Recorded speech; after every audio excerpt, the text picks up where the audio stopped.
the season. It all boils down to this game 1 of this best-of-5 series.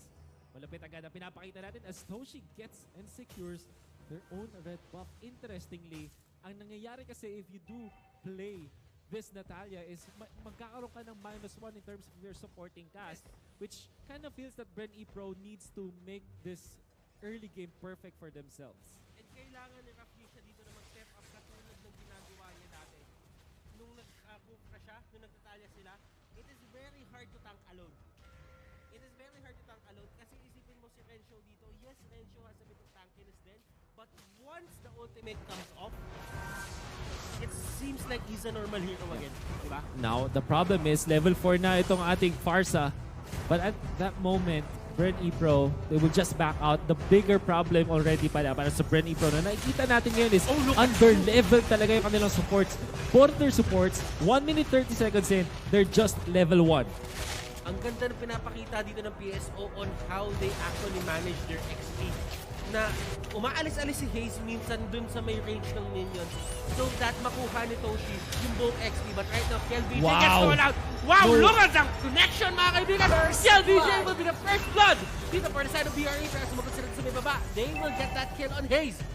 This is another classic Heath-Agi connection na nakita natin in the group stages. Ginamit yung Chang-O usually ni Haji, and then you have Heath with the Guardian's Barrier. This time, it's totally different. Hindi man Meteor Shower binabato ni Haji. See, it's Feathered Airstrike. It's almost the same, and it's more targeted, and napakalupit ng pinakita doon ng connection ng PLDT Smart Omega. Another one in the books for this team. Ako, ang tawag ko doon checkmate technique kasi kahit anong gawin mo, hindi ka na talaga makakatakas. But that is the way of the dragon for Kenji, and they will secure that kill on Raflisha. But onto the middle lane, Heath dito mga kaibigan, kabutikan mahuli. This is such a good display of talent mula sa PLDT Smart Omega. For sure. Now JP dito, actually eating a lot of those airstrikes. JP dito trying to fight this out, pero Haji getting caught up. And this is one place na ayaw mo makita yung Farsa mo, pero Turtle resurrecting with soon. the assist. Oh wow, this is Hayes by the way with the Jawhead, which kind of is a throwback back in 2017 or was 2018? Was 2018? Early 2018 na nakikita natin na whenever he cannot play the Cho anymore kasi nababan sa kanya, he plays the mean Jawhead. Alam mo, ang tagal Really pala, good. no? Sobrang tagal. It was actually late 2018. Late 2018. Basta 2018 siya. Well, at least 2 years now. 2 years now, yeah. But ang tagal na pala natin nagkaganito, man. Yeah. Wow, It is what Jawhead it is. throwback. This is just a throwback. Kasi ngayon ang Jawhead, they are playing Jawhead as an offlaner nowadays. And before, sobrang valid niya na support / tank and pang setup, pang initiate. It's not that tanky anymore, but I guess with Hayes, nakausap natin, kita mo naman yung setup na yun with the ejector, and he might even survive this. Surviving for long enough for JP to be able to take it down. Trying to get that kill, pero the process, the pag-take nila ng kill sa Granger na yon, they lose 2 people into the process. They give gold to the Granger, and that, Toshi is happy with that. And they're not done. Bruno now sa top lane. Napatay dito, Raflisha wants to take down Kenji, but Kenji is ever so sleepy with this Cho. At walang magagawa yung ultimate dito ni Raflisha as Haji Z threatens for a kill as well up top. PLDT Smart Omega back at their really superstar movements dito. Oh, and that is another fairness airstrike, pero sabi niya Raflisha, meron akong paggulong palaman. Alis na lang ako dito, but right now, another skirmish is happening to the bottom lane. Greed dito, a bit early on that retribution, pero Renzo getting caught out, and he's trying to fight this. Flicker in, pero that Sonata is there to seal the deal. And it looks like they want to go for Hayes this time. The jump in mula kay JP dito, the dive will be there. Patay dito yung Ranger. Now hinabol nila si Greed with the unstoppable force. There's the ejector and of course Kenji to take the kill. PLDT Smart Omega hindi magpapadaig. Mamatayan man sila ng isa, they will take 2 in return. All throughout the map, they are winning 15k in the back para sa PLDT Smart Omega. Only 12k for BREN Epro. And the way of the dragon is there. Ejector palapit na sa may turret. And right now, the flicker is there. Unstoppable force magagamit. Pero JP dito has something in mind na hindi may expect na kalaban niya. He just used the flicker. Nandun na sa harapan siya mismo dito ng Jawhead and hindi masyadong magiging effective yung unstoppable force. However, what they're not stopping right now is yung paglakas ng dalawang horse dito ng PLDT Smart Omega. Hajizi and Toshi are getting everything that they wanted. Even get a kill onto the Esmeralda this time. Napakagandang rotation mula sa PLDT Smart Omega. One thing you have to take note is napakabilis mag-converge dito ng mga members ng PLDT Smart Omega through a kill. You have to take note, Johead with Unstoppable Force, sobrang bilis maglakad. The movement with so high. And of course, the Grok, when near the walls, is also very speedy. Oh, and actually, Greed stole the blue buff from that Farsa. Na-retribution niya, and with one of the things na ginagawa talaga ng isang Natalia, he can actually see kung ano man yung ginagawa dito ng kalaban and probably steal a few objectives here and there. Pero the knock-up is there, with Felicia dito will be another casualty. But out of the backline, Scream dito, hinahamon niya mga kaibigan si Haji. Haji, nag-bird form siya dito, pero does it matter? Will it matter? That is the question. That's so not, hindi tatama, pero the Wave of Dragon is still there. Granger will get the kill onto the Esmeralda. Things are looking great for the side of PSO. Definitely. You have to take note, napakaganda nung pinakita doon ni Heath. But mamaya natin mag-usama because Kenji will have to run away.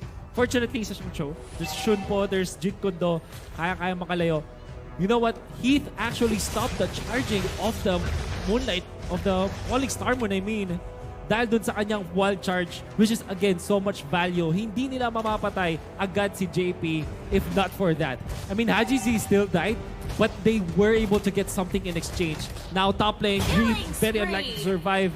Very squishy Natalia, samantala sa baba naman. Another kill for PLDT Smart Omega. They did, yung Natalia pick nila, pinapunish sobra dito ni Kenji to the point na yung Natalia kesa nakakatulog siya at kesa nakakascout siya.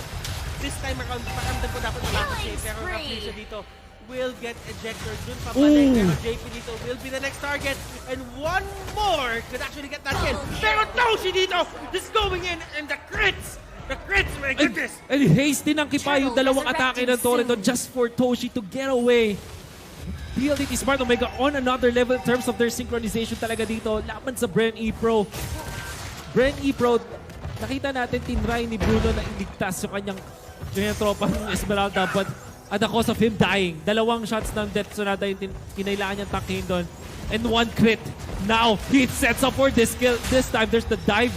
But fortunately, this is Raflesia and JP. Napakakunat nga naman. Even with PLDT Smart Omega leading in this map. Grabe yung synchronization, grabe yung communication dito na side ng PSO to the point na parang sumasayaw sila dito sa isang musical na sabay-sabay sila halos gumalaw.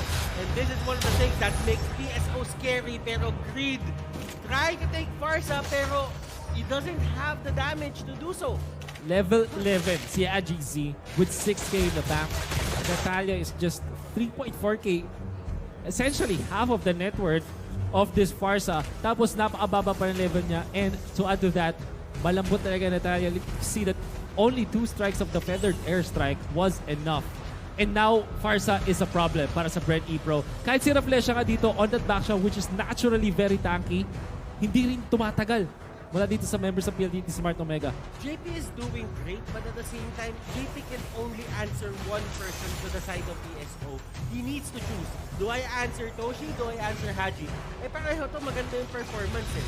So at the same time, if you don't catch them with one Falling Star Moon, I don't really think that you can win a skirmish or a clash ngayon sa stage ng game na to. And now top lane now, another kid. This time Renzo should be backing down. There's the Feathered Airstrike. Raflesia ang target nila dito. Ang labot! Oh! One last strike! Mula dun sa Farsa. Enough para sa PLDT Smart Omega. Now KLVJ in trouble. And of course, Kenji to get the kill. How can they defend with 2 very squishy heroes this time? Renzo is a Thams. Pero at this point, hindi niya kaya to. Naku po, yun na naman. Huling-huli.